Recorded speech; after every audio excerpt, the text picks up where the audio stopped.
عدالتوں میں زیر التوا کیسز سے ستائی ہوئے عوام کے لیے آج ایک بہت بڑی خبر ہے، کیونکہ لاہور ہائی کورٹ نے سائلین کی شکایات کے ازالے اور عوامی خدمت کو بہتری اور عدالتی عملے کے خلاف شکایات کا جدید اور مؤثر طریقہ کار نافذ کر دیا ہے۔ صوبے بھر میں عدالتوں میں شکایات باکس بھی نصب کر دیے گئے ہیں۔ یہ ہوا تب ہے جب chief justice Lahore high court justice Aliya Neelam کی خصوصی ہدایت پر پنجاب بھر کی ضلعی عدلیہ کے عملے کی کارکردگی، شفافیت اور احتساب کو یقینی بنانے کے لیے ایک قدم اٹھایا گیا ہے، جس میں صوبے بھر کے تمام ڈسٹرکٹ اینڈ سیشن ججز کو مراسلہ جاری کیا گیا ہے۔ یہ انتہائی اہم مراسلہ ہے جس میں عدالتی عملے کے خلاف شکایات موصول ہونے اور ان پر کارروائی کرنے کے لیے ایک جدید اور مؤثر نظام کے فوری نفاذ کی ہدایت کی گئی ہے۔ عدالتی عملے اور ملازمین کے خلاف جتنی بھی شکایت ہوں گی، ان کے اندراج کے لیے ایک نیا طریقہ کار اور آسان طریقہ کار استوار کیا گیا ہے۔ لاہور ہائی کورٹ سے جاری مراسلے میں پنجاب کے تمام ڈسٹرکٹ اینڈ سیشن ججز کو ہدایت کی گئی ہے کہ وہ اپنے دفاتر، سینئر سول ججز کے دفاتر کے باہر اور جوڈیشل حوالات میں بھی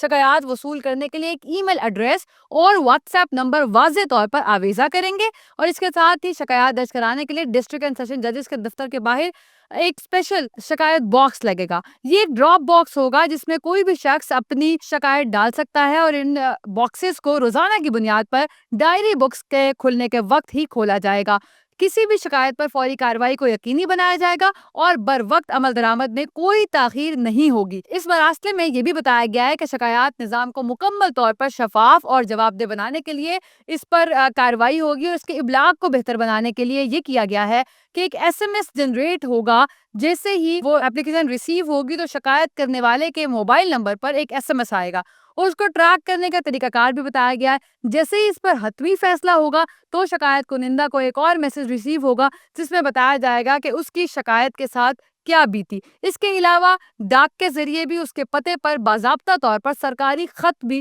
موصول ہوگا، جس میں اس کو اطلاع کی جائے گی کہ اس نے جو بھی شکایت کی تھی اس پر کیا کارروائی ہوئی۔ اس سے یہی بتایا جا رہا ہے کہ عوامی خدمت کے معیار میں نمایاں بہتری ہوگی، اور اس کے علاوہ بر وقت شفاف اور معیاری انصاف کی فراہمی میں بھی تیز آئے گی۔ تو اب ضرورت اس امر کی ہے کہ تمام لوگ اس فیسلٹی کو استعمال لازمی کریں، کیونکہ ہمارے ہاں جب بھی کوئی چیز انیشیٹ کی جاتی ہے تو وہ اس لیے بھی فیل ہو جاتی ہے کیونکہ سرکاری طور پر جہاں پر تھوڑا سا ایک پریشر گروپ کی ضرورت ہوتی ہے تو عوام پہلے سے ہی پرسیو کر کے بیٹھی ہوتی ہے کہ ہونا تو کچھ نہیں ہے، جس کی وجہ سے ان ایکچوئل کچھ نہیں ہوتا۔ تو جتنی رجسٹریشن ہوگی اتنا ہی پتہ چل سکے گا کہ کتنا ایکٹیولی یہ نظام کام کر رہا ہے۔ تو صرف اب 15 ملانے کی ضرورت نہیں ہے، بلکہ ان ڈراپ باکس کے ذریعے آپ عدالت سے متعلق کوئی بھی شکایات یا پھر اپنے کیس سے متعلق کسی بھی طرح کا ڈیلے اگر آپ کو ہے تو اس کو آپ چیف جسٹس کو ڈائریکٹلی رپورٹ کر سکتے ہیں، اور یہ روزانہ کی بنیاد پر اس پر کارروائی بھی ہوگی اور مانیٹرنگ کا سسٹم بھی باقاعدہ نافذ کیا گیا ہے۔